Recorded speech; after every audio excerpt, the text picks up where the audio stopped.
दोस्तों, अपने पसंदीदा सीरियल गुम है किसी के प्यार में के डेली अपडेट पाने के लिए हमारे चैनल को सब्सक्राइब नहीं किया है तो प्लीज चैनल को सब्सक्राइब जरूर कर ले।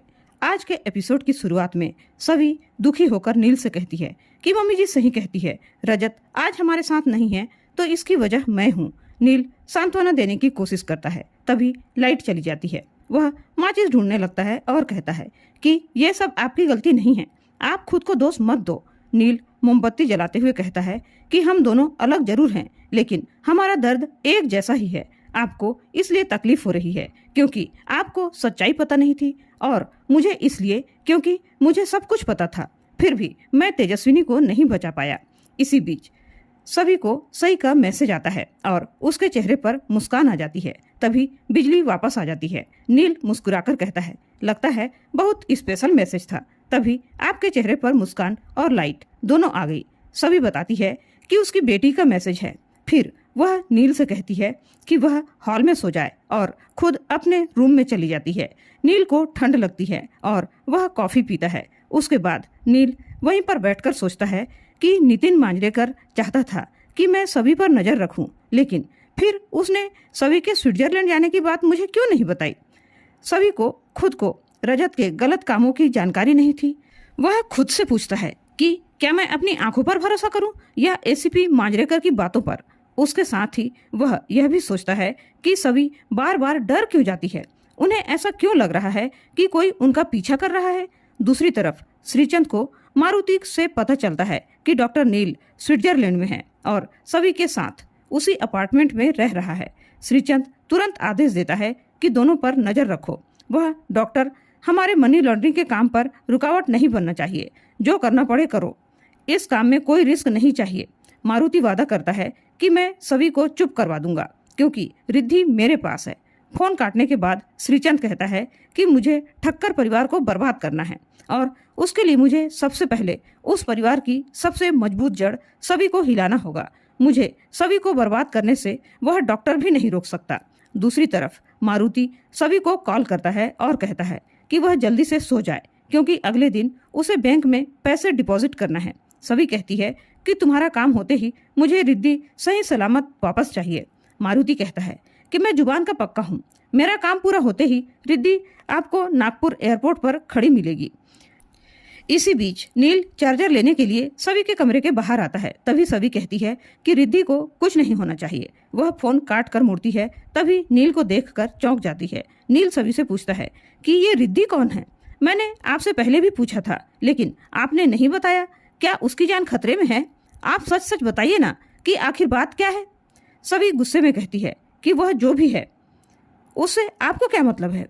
मैंने आपको यहाँ इसलिए रुकने नहीं दिया ताकि आपको पुलिस न पकड़े। इसका मतलब ये नहीं है कि आप मेरे मामलों में दखल दें। सभी नील को चार्जर पकड़ाती है और जाने के लिए कह देती है। नील को शक हो जाता है और वह तय करता है कि अब वह रिद्धि के बारे में पता करके रहेगा। उसके बाद नील यश को कॉल करता है और कहता है कि सभी के परिवार में रिद्धि कौन है उसके बारे में पता लगाओ। यश पूछता है कि क्या आप सभी के साथ स्विट्जरलैंड गए हो, लेकिन नील बात को टाल देता है और उसे जानकारी निकालने के लिए कहता है। अगली सुबह सभी नील के लिए एक चिट्ठी छोड़कर चुपचाप बैग लेकर निकल जाती है और उसके बाद सभी और मारुति बैंक पहुंचते हैं। बैंक का कर्मचारी अकाउंट डिटेल्स और पैसे देने के लिए कहता है। सभी उसे पैसे और डिटेल्स देती है। ट्रांजैक्शन पूरा हो जाता है और सभी वहां से चली जाती है। दूसरी तरफ नील उठता है और सभी को आवाज लगाता है, लेकिन उसे कोई जवाब नहीं मिलता। उसे वह चिट्ठी मिलती है जिसमें लिखा होता है कि मैं जा रही हूँ, चाबी रिसेप्शन पर छोड़ देना।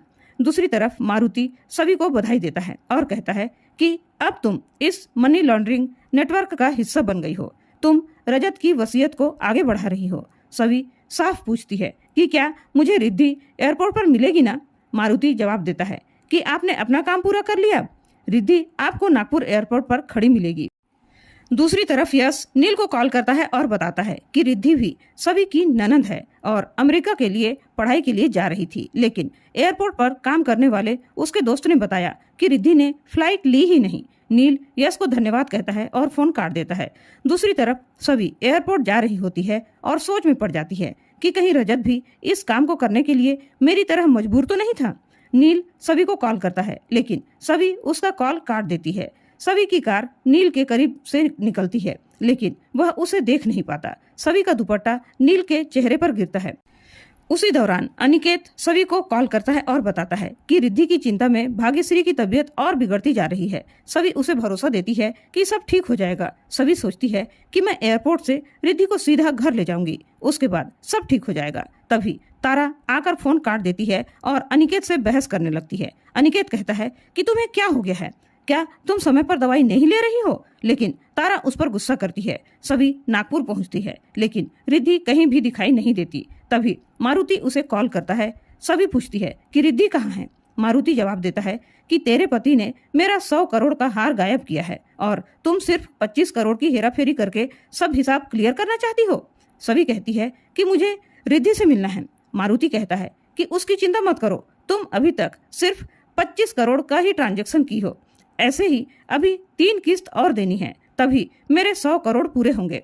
सभी चौंक कर कहती है कि मैं अब यह सब नहीं कर सकती, मनी लॉन्ड्रिंग में अब और शामिल नहीं रहूंगी। उसी बीच सभी को भाग्यश्री का बार बार कॉल आता है। मारुति उसे धमकाता है कि अगर रिद्धि को जिंदा देखना चाहती हो तो रूबी का हार लेकर आओ, वरना उसकी लाश मिलेगी। यह सुनकर सभी डर जाती है और मजबूरी में हाँ कह देती है। मारुति फोन काट देता है। सभी घबरा जाती है। अचानक उसे चक्कर आने लगता है। तभी नील उसे पकड़ लेता है। सभी नील के गले लग जाती है और रोने लग जाती है। दूसरी तरफ श्रीचंद गुस्से में नितिन को पीट पीट कर कह रहा होता है और पूछता है कि उसने डॉक्टर को सभी के पीछे स्विट्जरलैंड क्यों भेजा। वह उसका गला पकड़ लेता है और उस पर गुस्सा करता है। इधर सभी जाने लगती है। तभी नील उसे रोकता है और कहता है कि आप होटल से बिना बताए क्यों चली गई थी? मुझे पता था कि आप बहुत बड़ी मुसीबत में हो। सभी हैरान होती है और दूसरी तरफ श्रीचंद नितिन पर गुस्सा करता है और कहता है कि अगर उस डॉक्टर की वजह से मेरे बिजनेस को कुछ भी हुआ तो तुझे छोड़ूंगा नहीं। नितिन को दर्द होता है और वह कहता है कि वह नील को वापस बुला लेगा, लेकिन श्रीचंद कहता है कि अब तो वह लौट चुका है। श्रीचंद सोचता है कि अगर नितिन ने नील को सभी की स्विट्जरलैंड की ट्रिप के बारे में नहीं बताया तो उसे पता कैसे चला। दूसरी तरफ नील सभी को बताता है कि उसे पता चल चुका है कि रिद्धि को अगवा कर लिया गया है, इसलिए सभी बहुत परेशान हैं। सभी गुस्से में पूछती है कि तुम्हें यह सब कैसे पता चला। नील अपना स्पेशल ऑफिसर वाला आईडी कार्ड दिखाता है और बताता है कि नितिन ने उससे डील की थी और कहा था कि सभी की मदद करते हुए उस पर नजर रखे। सभी को झटका लगता है और वह गुस्से से रिएक्ट करती है। नील उससे कहता है कि प्लीज मुझ पर भरोसा करो, नितिन ने मुझे आपकी स्विट्जरलैंड वाली ट्रिप के बारे में नहीं बताया था, ये मैंने खुद से पता किया था और रजत के अपार्टमेंट वाली बात भी मैंने खुद से पता लगाई थी। मुझे सिर्फ यह पता लगाना है कि तेजस्विनी का मर्डर किसने किया। नील कहता है कि आप मुझे सच बताइए, मैं आपकी मदद करूंगा। सभी गुस्से में कहती है कि आप तो मुझ पर नजर रख रहे थे, आपको मेरी तकलीफ से कोई मतलब नहीं है। नील उसे समझाने की कोशिश करता है और कहता है कि मैं सच का पता लगाकर ही रहूंगा, अगर आपको मेरी मदद नहीं चाहिए तो हम पुलिस के पास चलते हैं। सभी तुरंत कहती है कि नहीं नहीं, हमें मांजरेकर को रिद्धि के किडनैपिंग के बारे में नहीं बताना है। नील हैरान होता है और इसी के साथ एपिसोड खत्म हो जाता है। आज का एपिसोड आप लोगों को कैसा लगा हमें कमेंट करके जरूर बताइएगा और ऐसे ही डेली अपडेट्स पाने के लिए हमारे चैनल को सब्सक्राइब जरूर करें। वीडियो पसंद आई हो तो लाइक और शेयर जरूर करें। धन्यवाद।